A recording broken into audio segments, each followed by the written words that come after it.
Okay, I'm gonna see if the volume works better on this. Last time I did this, people said they couldn't hear what I was saying. The audio was cutting in and out. I'm just testing the mic here. So I want to see. I'm just going to wait for a second until someone joins so I can verify that this is actually working. The technical difficulties of making videos has been very annoying. Hey, Sally, can you hear me okay, or is this cutting in and out? I made a 4-hour video a few weeks ago, and the video just totally cut out about an hour in, and it was choppy before that. I don't know what the heck was going on, but I lost a lot of content, and it was very annoying. Okay, so Sally says she can hear me, so let me restart this rant. This will be good. Hopefully, it'll be a little more fluid this time. Okay, so what is love? Love is a willingness to sacrifice oneself for the benefit of another. In order to do that, you have to understand what benefits. You have to understand cost and benefit and be able to calculate the long term benefit of something. It can't be about short term benefit. You have to maximize it over the span of its effects, right? So, for a parent to love a child, a parent needs to know something about the world. They need to know what benefits and what does not benefit. They need to know the cost of things. And they need to know the relative prioritization between things, between options, because all options aren't equal, right? So um, they also need to be willing to sacrifice themselves. What does that mean? Well, it's a willingness to give away the things of value that you have or could have in preference to the benefit of another. It means also to become everything that you could be for another person, for their benefit. And so that is the landscape that we're operating on here. Now, how do most parents treat love? Well, they treat love as giving their kids what their kids say they want. Now, there are a few facets of that that would be well to drill down into. First off, they give them what they say they want. What child always says what they actually want? So that doesn't happen all the time, does it? So even right there, if I don't know, if a kid was just really upset and they said, I wish you would just die." You've got one of these unruly teenagers and they're having a mood and they say, "I wish you would just die." Do you go kill yourself if you love your kid? Right? Of course not. That's not actually what they want. They're a little upset right now. And this is an extreme example, but you can dial it down and it doesn't have to be a negative thing. If a kid said, "I wish I was enclosed in a casing of candy, licorice or something, and I'd just eat my way out," they probably actually don't want that. After a few bites, they'd feel really sick, and then they might suffocate. So why would that be a bad idea? Because they have no idea what they're talking about, right? Or they don't have the maturity to actually place themselves in that situation and imagine what it would be like. There's a question of accuracy, there's a question of honesty. So here's the thing though about giving a kid what they say they want. It's not just a question of what they say they want equals what they want, although that frequently is not the case. It's a question of whether what they want is any good. Now, let me present to you what I hope is kind of a shocking thought experiment. If you think that your kids know better what is good for them than you do, wouldn't that wouldn't that require them to understand the world better than you do? Wouldn't that mean that they could understand what is good and what is bad better than you do? And what is valuable, and they have a better ranking, a priority ranking of things than you do? And if you truly believed that, why haven't you given them the keys to your car, signed over the mortgage to their name, sent them to work instead of yourself, and given them the checkbook? The answer is quite simple. You don't actually believe that. You don't actually believe that. And so to believe that you should give your kids what they say they want is to live in this weird disjoint reality where somehow they know what's good for them better than you do, and yet they don't know what's better for you better than you do. How does that work? Well, it doesn't work. It's logically impossible. Okay. So, why are so many parents living in this willful delusion where their purpose in life is to give their kids whatever they say they want? The reason is that's not actually even what their purpose is. Because all of those parents, there are many times where they tell their kids to go take a hike, where they decline to give kids what they say they want. So, what's actually driving all of this? Well, it's selfishness. That's what's driving it. It's the root evil of all things, which is the desire to feel good without actually being good. Parents want to feel good about themselves, and that's how they make their decisions regarding their kids. How do you prove this? Well, look at what choices they make and why they make them. A kid's life will be radically different if their parent makes sacrifices to set them up for success in life at an early age. How different? Well, let's start at the very beginning.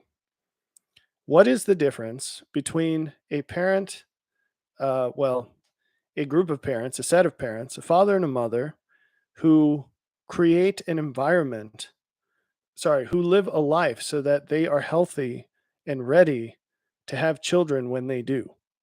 So, what do I mean by this? Like the parents haven't been on meth their whole lives, right? They're not homeless. They're not malnourished. These things have an effect on the embryo, right? What if a woman is over a certain age or a man is over a much greater age? There is degradation of the sperm and the egg over time. Obviously, men are constantly making more, but as they get older, that gets deteriorated too. But of course, it happens a lot sooner with a woman. So, a woman having her first baby at 36 years old is already making selfish choices that will impact her kid, right?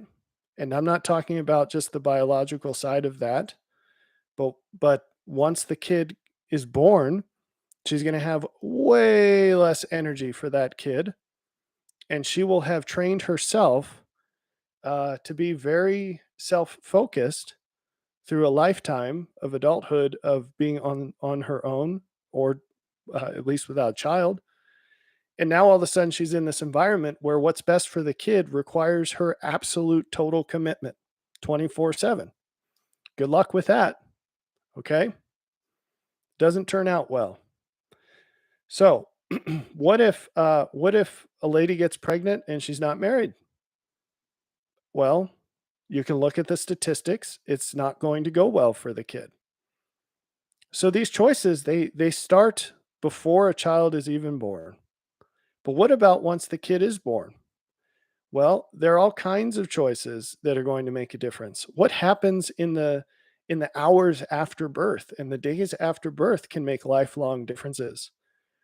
Not to get lost in details here, but it's actually super important for a kid to eat very soon after they're born. And if they don't, they have to get put on a feeding tube, and then they're in the NICU for a week. And being in a NICU for a week or two away from mom could have lifelong effects. There are signals that need to establish between crying and eating, and being in the presence of, on the breast of, very close to the mother is super duper important for a variety of reasons.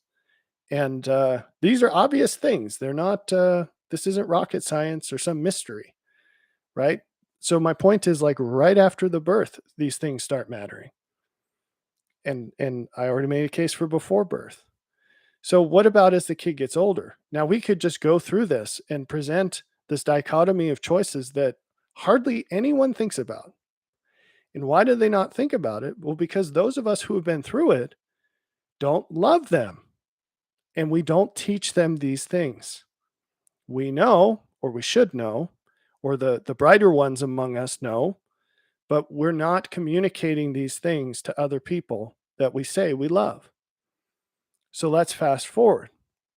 So we're just going to skip over preschool and kindergarten, everything else. There are tons of things that would be really good to talk about there.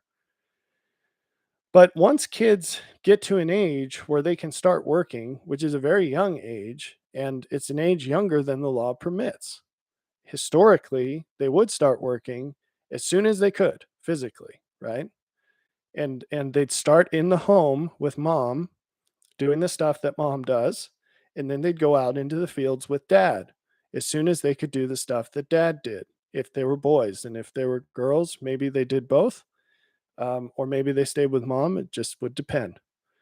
So, in our society, we delay this for years and often at least a decade, at least. So, uh, I taught at a university for almost 9 years. I was at a university for 14 years, one or another university as a student. And most of the college students that I interacted with never worked before, not once. They never had a paid job outside of the home. So, were these people different? Yes, they were. In a good way? No. No, they were not. And that now is all historic. What about today? It's fewer people work today than before. And so what happens when a young person has never had a job and they're 26 years old, or even 24, or even 22, or even 18? Well, where are they going to learn the lessons that people typically learn at work?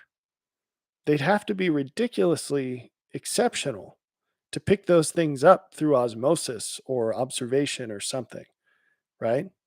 And newsflash, it doesn't happen. By and large, it doesn't happen. And this is one of many examples where what normal people regard as like magic exceptionalism, is actually due to choice. It's due to the choice of the individual, it's due to the choices in society, and probably more than either of those two, the choices of their parents. If you set up structures where success is taught and incentivized, your children are way more likely to be successful. It's not 100%, but it's a lot higher likelihood than if you just let them float down the river of life, like most parents today do. And how do they end up? Look around. They're broke, they're miserable, they're unstable, they're lonely. It's not a good thing. They're probably obese, they're unhealthy, they're not happy people. They're not strong, contributing people. So why not?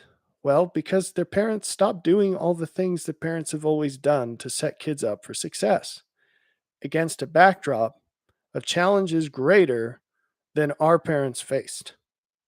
The world today is a much harder place, but we're not even doing what they did to make it work. We're doing far less. I say we, but I should say you. I'm doing it. Some of you might be too, but not many. And it's an amazing thing because this is as obvious as the sun rising. But we've got our heads so far up our butts that we're sending our kids off to the meat grinder and pretending that we're good parents in doing so. This is much bigger than public schools, which is obviously a big chunk of what I've talked about on this topic. So, um, All kids should be working as early as they legally can. They ought to be working as many hours as the law allows as early as they can. And the difference this will make in a child's life is enormous. But that's not actually what I want to talk about. I want to talk about the extra mile that a parent can go for that will radically increase a kid's ability to be successful in life. Most people, if you have kids at home now that should be at home, so 18, less than 18, the likelihood of that kid having a life anywhere near as abundant as yours is abysmally low. Their peer group will have a life that is much, much worse than yours. Why? Because the challenges are greater, the tools are not. That's why. They likely will not own a car ever. They will likely never own a home. They will likely never be able to get out of roommate situations where they depend on other people to share the rent. They may never get out of your house. They will probably never have what you would call a career. They'll probably just jump from no skill labor job to no skill labor job. And they're probably going to be among the majority who are in some sort of supercharged welfare state system thing where they're basically slaves, where they're just getting food from the government. And that's going to be their life. Why? Because, like I said, the challenges are greater, the tools are not. But we're not even using the tools that we have. So, what are the greater tools than that? You need to look at the extra mile you can go as a parent to set up systems that get them a quicker start in life and allow them to accelerate faster in life than than we're used to in recent history. The standard right now is you're not an adult until you're 26. That's crazy, but that's the standard. You're on your parents' insurance till you're 26, and you start adulting sometime after that. So, like, I don't know, you have your first baby right before you hit menopause or something, if you're a woman. And if you're a guy, you're chilling in your mom's basement until your grandfather dies and leaves you an inheritance or something. Okay. That's kind of where we are as a society. And people are just floating around, assuming they're entitled to everything without being willing to do anything to get it. And they're honestly waiting and fighting for the events that will bring them prosperity without them having to do anything to get it. So that's where we are as a society. How do you crack your kids out of this?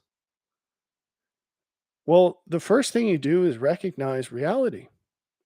So it's statistically impossible for the majority of people to be different than average, to be better than average. It's statistically impossible for the majority of people to be better than average. But when you look at your kids, let's say you've got a 9-year-old girl and you look at her, you're not seeing her as the the trashy 23-year-old that was in line next to you at Walmart. You're not seeing her as the prostitute that's over on the corner.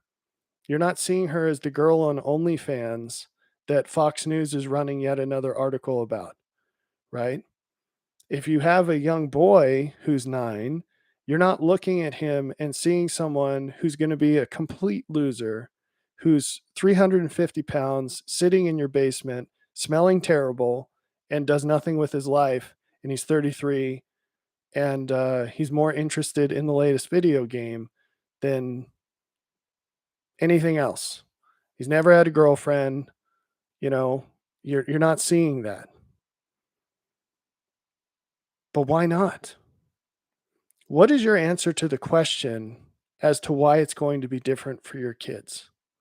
Because look around, and that's how it is today. It will be worse when that 9-year-old turns 18. It will be worse. So tell me why you have any plausible reason to believe it's going to be different for your kid. If you don't have a reason, then that's the path that kid's headed toward. So maybe your reason is, well, I don't have my kid in public schools. We're making tremendous sacrifices as a family, or I'm building on this chain of wise choices I started to make as a young person to get to that point today, and our kids aren't in public schools. Okay, great. That's a great reason. Good, good, good, good, good, good. Maybe the choices you made before preclude that. So you don't have a choice, or the choice is extraordinarily expensive and you're not willing to do it. Okay, fine, whatever. Or maybe that's what you're doing. And the question is, what else are you doing? So in either case, there are other things that you need to think about and do.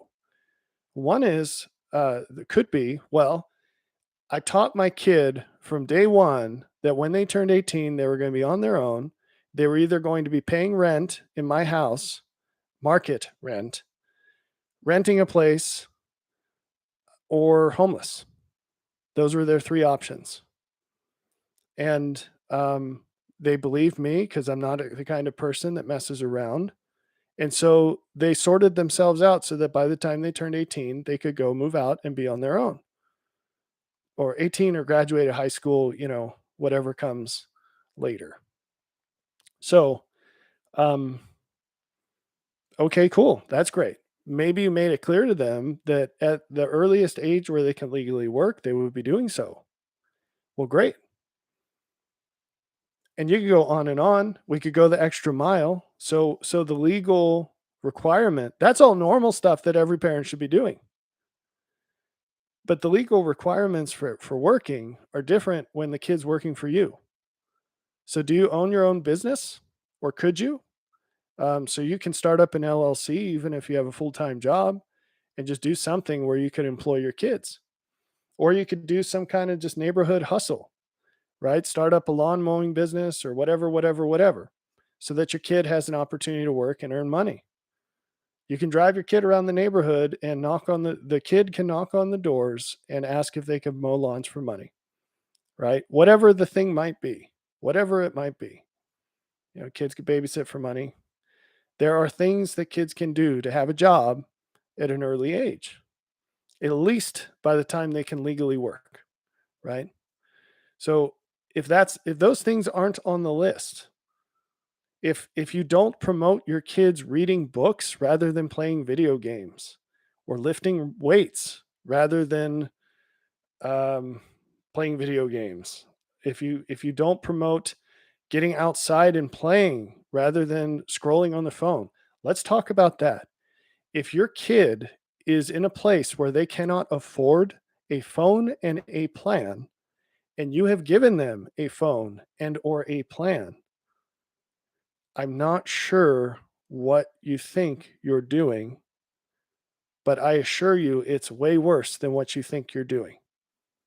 That is not a beneficial thing. It's an incredibly harmful thing. Now, if you're like one of these parents that say, well, I want them to have a phone in case something happens and they can contact me, why don't they have a flip phone? If you have teenage kids, especially kids younger than teenagers, and especially female kids, daughters, and you have given them a smartphone, you are an idiot and you are harming your kid big time. I don't know how else to say that. I don't know how you think that's an okay, good thing to do. You should hit the literature on that one. After 2008, there was a ridiculous increase in depression and suicide and all kinds of nasty things, especially among girls. And it's all from social media. I shouldn't say it's all, but the vast majority of that is enabled by social media. I would tell a wise young person today, male or female, but especially males, because this is an especially female problem. If you're on a first date and that person has to look at their phone even once, but especially more than once during the date, You should immediately drop them. I would even walk out of the date, but never ever ask them out again. That's how much of a red flag it is. When you go out in public and you see these moms with young toddlers, just one young toddler, and for 20 minutes they're scrolling through their phones and never even look at their kid once. Why would you want a life like that if you're a man? And if you're a parent, why would you want your daughter to be like that? You cannot have the joy that motherhood provides if it's not a full-time job to you. And I mean 24/7, not 8 hours a day. And if you love your phone more than your kid, you're not going to have that joy. So why are you putting your kids into that situation? Again, what reason do you have to believe that they're not going to turn out the way everyone else does in that situation? What benefit is there to justify the risk? There isn't one. There isn't one. So by definition, you are harming your kid by doing that. Greatly harming your kid. There's a collection of common sense things that all parents should be doing for their kids that are becoming so exceptionally rare that if you do any number of them, just a few, your kids are going to be like this movie trope of super soldiers. They're basically going to be Captain America amongst a sea of mere mortals because these negative consequences are so pervasive and pernicious that kids who aren't part of that are going to be like a different species of animal. That's the difference it makes. So, I've ranted about testosterone on this channel, and I feel like, I don't feel like statistically that the stats on those videos, no one watches them, which tells me that people don't think that that's a problem, or they think it's a problem they can't do anything about. Both of those are false. Both of those are false, but this is just one of many things. So I want you to imagine an 18-year-old woman today whose parents didn't give her a cell phone. Maybe she got herself one when she had a job and she had enough money. And maybe her parents had enough sense to say, you will not have a cell phone under the age of 18 in my house until you have a car that you paid for and the insurance that you pay for and the gas that you pay for. So 100%. If you can't afford a car, you can't afford a phone. How different is that young woman than an 18-year-old who was given a smartphone when she was 9? Worlds apart. Guarantee you they are worlds apart. And the first one is much better than the second one. Guarantee you. Much better set up for success in life, for happiness in life than a dopamine addicted, you know, peer pressure addled crazy person. Okay. Who can't go 5 minutes without looking at her phone, so she can't hold down a job. And she'll never be a happy mom because she's just so used to those dopamine hits. You know, I'd rather be married to someone who is addicted to meth and got over it than someone who's addicted to their cell phone. And that's a strong statement to make. I would never marry either person, knowing what I do now, but I'd much rather have the one than the other. Because it's not like everywhere you go, people are going to be pushing you to do meth, you know, and you can't get away with that socially either. It's anyway. What about a young man? We can just do this all day long and draw these differences, okay? But the point remains: what reason do you have to believe that your kid's going to be different? And now let's transition to what are you doing instead, and why are you doing this to your kids? The reasons are not the things you say. So you might say, "Well, I don't have a choice," or you might say this or that, or "Well, it's not really that bad," or um, But at the end of the day, the real reason that comes that sorry, the most common reason that comes out, if it's not making excuses for why you can't do it, it's, well, that's not what they want. And this is really important. What they want doesn't matter. And you know this. If what they wanted mattered, it would mean that they know more about the world and how things work than you do. Is that true? If it is true, it's pretty pathetic on your part if they're young enough that, this conversation applies. But if you believed it was true, you'd give them the keys to your car, you'd sign over the mortgage to your house, you give them your checkbook, and you'd say, "What do I do next?" The truth is, you know that they don't have that wisdom. And you're not doing what you're doing because they say they want it. You're doing what they want you, what you say they, what, I'm sorry, you're doing what they say they want because you're selfish and you're lazy. Those are the only reasons. And you care about how you feel right now more than how they are going to feel across the duration of their lives. That is the reason. It's the only reason. And that's why I say you don't love your kid as much as you think you do. Because if you did, you wouldn't do the things that you do. And you do a heck of a lot of other things that you don't do and that you won't do because you don't care about them as much as you say you do.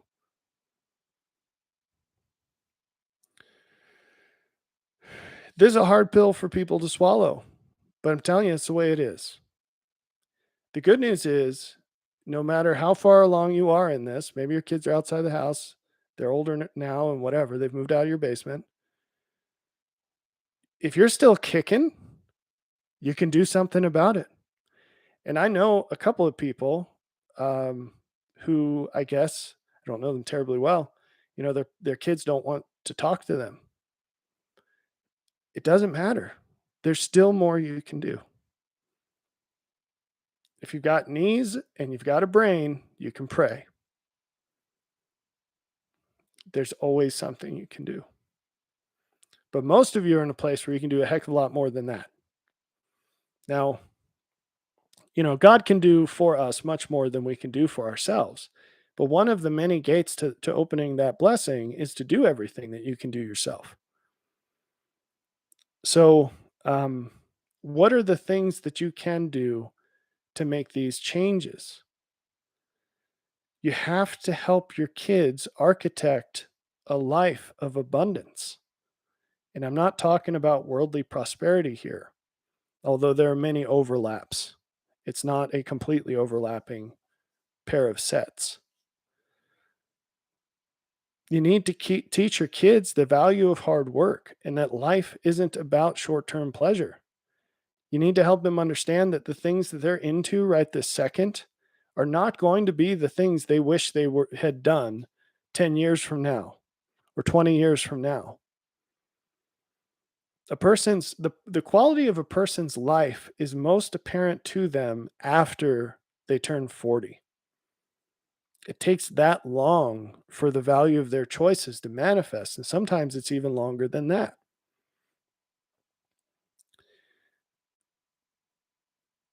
If you live your life like most parents do, where you're just constantly taking your kids to this place or that place, or just constantly facilitating the short term pleasure of your kids, even having them into hobbies, sports, or they go do this thing, or they go do that, or they have horses, or whatever, you have to be thinking of the big picture.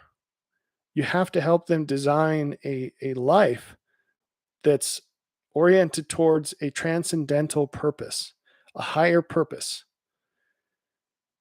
Ironically, but by design, the task of a parent is to help their kids be the best parents. And so you have to teach them, first and foremost, through your example, how to live your life for the benefit of your kids. Now, what that entails, and one of the main reasons people don't do this, is you're going to have to fight some battles. First and foremost, with yourself. You can't be a part time good parent. And the first battle you have to fight is a willingness to submit to a job that never ends.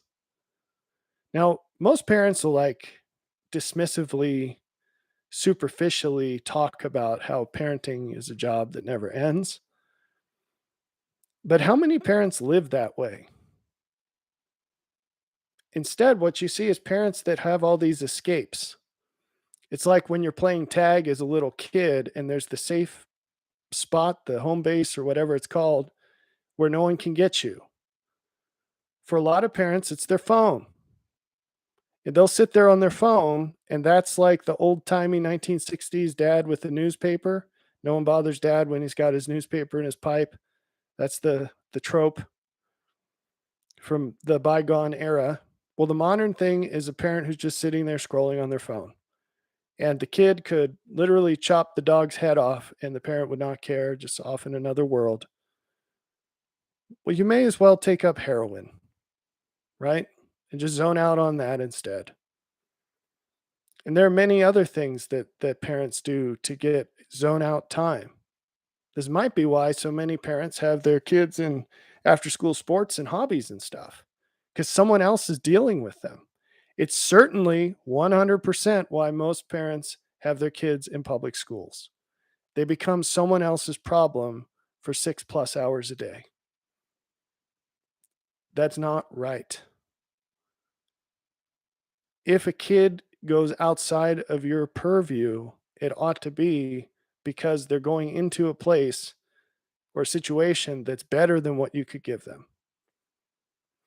So that's not the case for all these other things. They're mostly going around their peers in these situations. And that is not, again, if that's a better situation than you can provide them, then that's really sad. And you have failed as a human being. So we need to make the sacrifices first and foremost, fight the battles with ourselves and get over this need to take breaks, to have off time every single day or on a regular basis, or have some way where we can hit a button and tap out of being a parent for a while because it's not right. The second battle we have to fight that parents don't want to fight is with the kids. Because I'm telling you, uh, I have experience rehabilitating dogs and particularly huskies. And the thing with huskies, they're very similar to wolves. They have a lot of those genetics and temperament qualities. The thing about huskies is, and I imagine it's like this for a lot of other dogs, if they've never been trained properly, if they've never been socialized properly, it's really hard to get them to where they need to be. It's immensely more difficult than if you do it right the first time, like orders of magnitude. We rescued a male dog once, and part of his rehabilitation. So not to get too off topic, but this is actually quite related. So huskies are happiest when they have the ability to do what huskies do, which is run and be crazy. They're working dogs. But also when they have an environment where they are not the alpha dog. Huskies are happiest when they are not the alpha dog. That's kind of a surprising thing. In humanity, we have this tendency to think that the best place to be is at the top of a hierarchy, that that's where you're going to be happiest.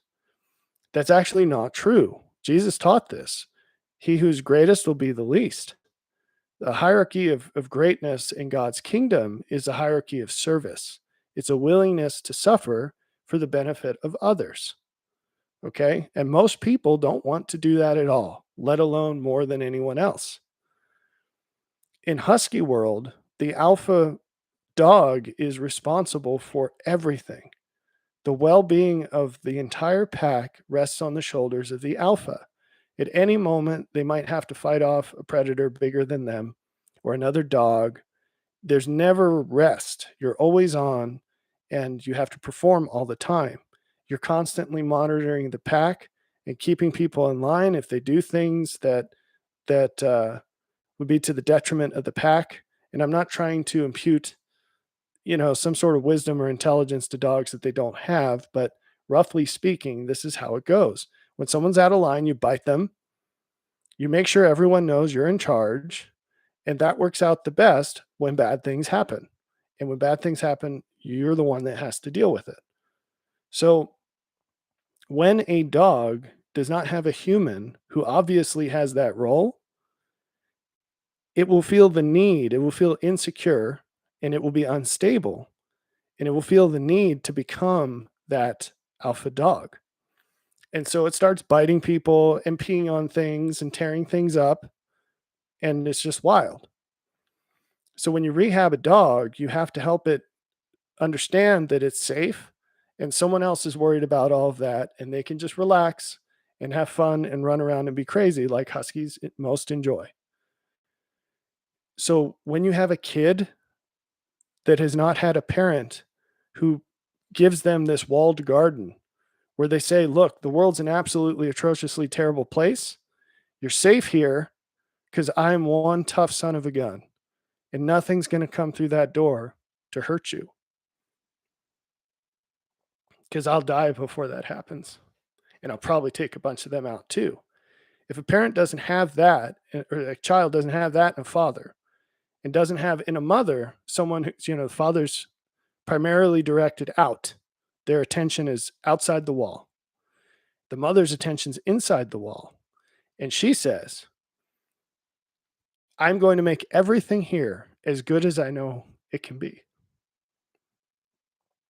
And I'll give my life to do it. And if they can't say that sincerely, that kid is going to go off the rails to some degree. Commensurate, it's proportional to how the father and mother are fulfilling their roles. Because that kid will feel like it needs those things. It's divine, it's coded into us. And if we don't provide that, where are they going to get it? They will have to manufacture it in themselves. Or if they have the sense to know that they're not going to be able to do it, some can, but many can't. They're going to seek it in places that they will not find it, but will lie to them and tell them it's there, and it's going to be absolutely disastrous. And that's what's happening. Look around. But just like that alpha husky has to turn and bite the other members of the pack from time to time, parents have to bite their kids, figuratively speaking. How does this happen? Discipline. Discipline. And I'm not limiting this to corporal punishment or something basic or barbaric. It's a holistic, consummate thing where you have to structure everything in your life for the greatest likelihood of the greatest benefit for your kids. And those are the battles that parents don't want to fight. Now that makes it maybe sound like it's some enormous thing, like a one-time enormous thing. So when I was rehabilitating this male dog I mentioned, he had been abused. He was in a cage for 3 years when we got him. He was in rough shape, but um, I had faith that we could help him. And so what it took was twice I was in an all-out melee with this dog where I don't know what the heck happened, some kind of weird Matrix, John Wick, something with Keanu Reeves, karate maneuvers, wrestling with this dog because he's trying to kill me, right? And the thing with dog psychology is when they challenge you, you cannot stop or back down until you win. Because if you retreat, you've now reinforced their dominance, and it's going to be even harder to unseat that. So you can't pick the time and the place when they challenge you, but when they do, you have to go all out until you win. And I don't know how it happened that in these two battles he didn't bite me. He was trying, and he is a fast, strong dog. But somehow I pinned him to the ground. I didn't hurt him, in case you're wondering. which is part of the challenge, right? Because it's this dog's trying to kill me, but I'm not allowed to kill him. And I'm just trying, nor do I want to, but I'm trying. My goal is to pin him to the ground so he submits in spite of his best effort. Anyway, that's not how it is with kids, right? It's not this one off or two time battle royale, figuratively speaking. It's 24/7 little things. And that's a lot for people to do. And so they opt out because they have the choice, right?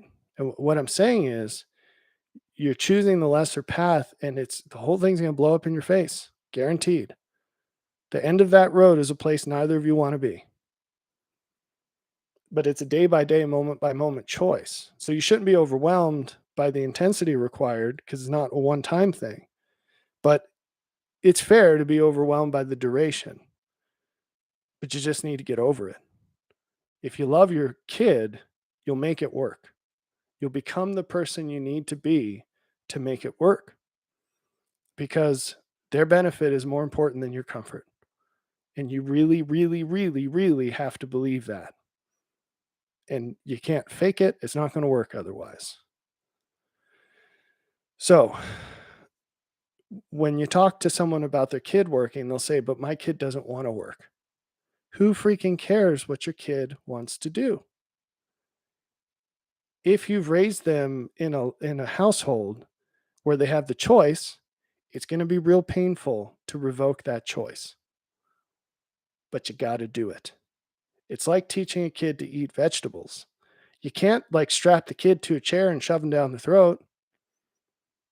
It takes tons of patient, deliberate, tenacious effort. And you just have to keep working it. And you have to sit there at the table for 3 hours if that's what it takes for them to crack, right? It's like that with kids. So here's the test. How much of the load of keeping your household running, I'm not talking about paying the bills, but cutting the lawn if you have one, dusting the furniture, cleaning the toilets, how much of that do your kids take on?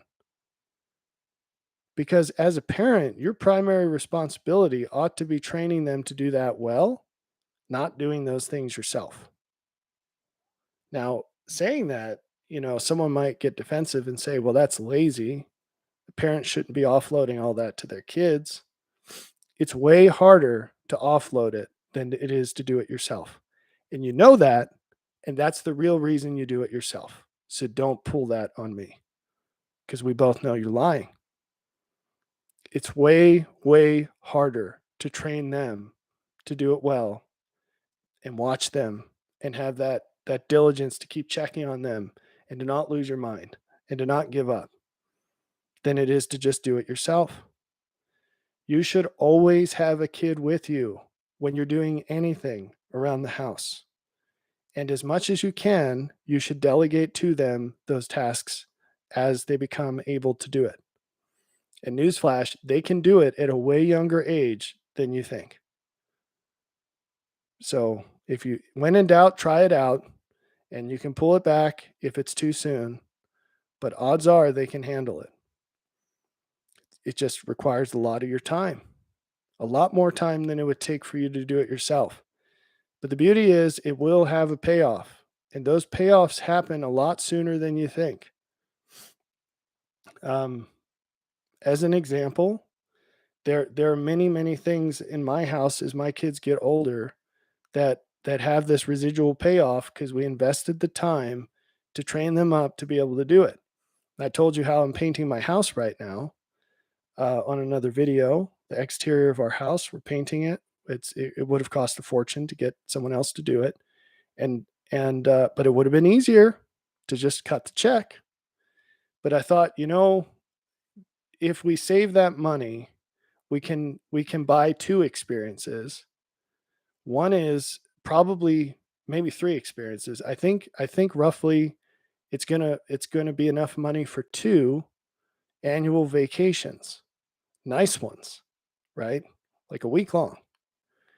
But the other thing that it buys us, the third experience, is the experience for my wife and I to teach my kids how to paint a house, because normal kids don't know how to paint, right?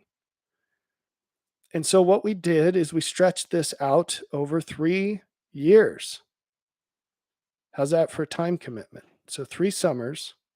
We started on these sheds we have, because we didn't really care a whole ton if those didn't look very good. Plus, it's smaller. We didn't want to overwhelm the kids. So we set aside time over summer and we worked on this for a couple Saturdays and we got the sheds painted. The kids hated it. They hated it, right? And but they got a little better at it. And then we moved on to the house and there was a systematic way that we did that. And they slopped paint everywhere and we had to go back and fix it. That was a lesson in and of itself. They spilled paint on the ground in certain places and we had to go up and clean it up. That was a lesson. Is all of a sudden they're getting all these windows of perception that they'd never have if I just paid somebody to do this, right? This is just a tiny, tiny example. And in this, there were things that only I can do. So I'm the one climbing up on the roof and doing crazy stuff off a ladder, right? But even in that, there have been a few opportunities where I had uh, one of my kids or another of my kids run something up the ladder for me. And it was a tiny little chunk of the greater picture, but they were able to build confidence in getting up there. And they were a little scared, but again, it's all steps. It's all steps upward and onward for them. And it's impossible to accurately estimate the value of a lot of these things piled together. And by the time you get to the place where you probably can estimate that, it's going to be too late to generate those experiences. So you have to do this stuff from the beginning or as soon as you find out. And like I said, it's never too late to do something, but it's certainly too late to do everything. It's always too late to do everything. So the time to make the changes towards this is now. And I don't think this will be the last time I speak about the importance of being exceptional today and how only those who are exceptional are going to have what we consider to be normal lives. That's a theme I'll keep coming back to. But my goodness, please don't excuse your failures as a parent by referring to what your kids want. I mean, if you're in that position where all you are is a butler or a maid to your kid, just hang it up now. Give your kids up for adoption. Let someone else do it better. That is not what we're here for. So, I've made a bunch of videos about helping to architect your kids' lives, what some career possibilities you might think about are. I'm telling you, if your kid is a normal person that doesn't really wake up to being an adult until they're 26 plus, it's going to be too late. They are going to have abysmal lives, and the doors remaining to them to make any difference in that will be very few. It would require a wholesale change and a willingness to be a person 100 times better than they've been so far in their life. And it's just not going to happen in any measurable quantity.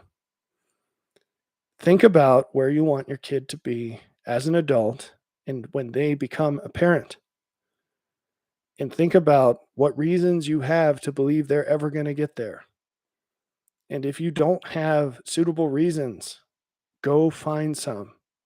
Make changes so that they have that path to abundance in life. That's what we're meant to be doing as parents.